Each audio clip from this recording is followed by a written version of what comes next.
এক গ্রামের ঘটনা। একজন বৃদ্ধা বাবা, চোখে কম দেখে, হাঁটতে পারে না ঠিক মতো, কিন্তু তার এক ছেলে আছে যাকে তিনি নিজের জীবন দিয়েও মানুষ করেছেন। ছেলেটার নাম ছিল রাশেদ। ছোটবেলায় রাশেদ অসুস্থ হলে এই বাবা রাত জেগে মাথায় তার পানি দিতেন, নিজে না খেয়ে ছেলেকে খাইয়েছেন। কিন্তু সময় বদলালো, রাশেদ বড় হলো, টাকা পয়সায় দুনিয়া আর মানুষের সামনে ভালো সাজা এইসব নিয়ে ব্যস্ত হয়ে গেল। বাইরে সে খুব ধার্মিক সাজে, মসজিদে যায়, দাড়ি রেখেছে, মানুষ তাকে ভালো মুসলিম বলে, কিন্তু ঘরের ভিতরে সে একদম অন্য মানুষ। এটা হলো মুনাফিকের লক্ষ্য। একদিন বৃদ্ধা বাবা কাঁপা কাঁপা গলায় বলেন, বাবা একটু পানি দে।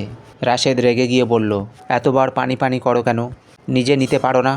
বাবা চুপ হয়ে গেলেন, তার চোখ দিয়ে পানি পড়ছিল, কিন্তু তিনি কিছু বলল না। পরের দিন বাবা একটু খাবার চাইলেন। বাবা খুব ক্ষুধা লেগেছে। রাশেদ বিরক্ত হয়ে বলল, তোমার জন্য কি আমি চাকর?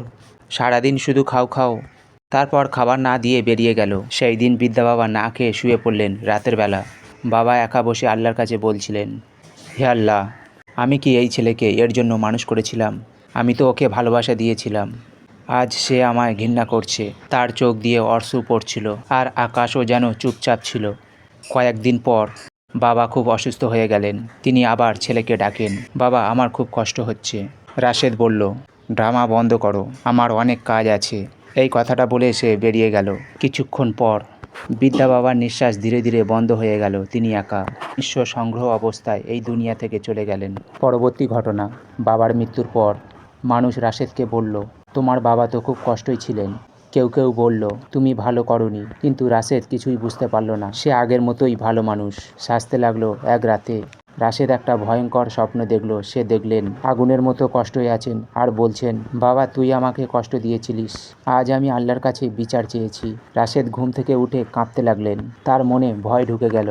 এই ভিডিও থেকে শিক্ষা, রাসূলুল্লাহ সাল্লাল্লাহু আলাইহি সাল্লাম বলেছেন, মায়ের পায়ের নিচে জান্নাত, আর বাবাও জান্নাতের দরজা। যে বাবা মাকে কষ্ট দেয় সে যতই নামাজ পড়ুক, যত ভালো মানুষ সাজুক, আল্লাহর কাছে সে ধ্বংসর পথে। মোনাফেক সেই ব্যক্তি যে বাইরে ভালো ভিতরে খারাপ। আজ যদি তুমি তোমার বাবা মাকে কষ্ট দাও, তাহলে মনে রাখো একদিন তোমাকেও সেই কষ্টর হিসাব দিতে হবে।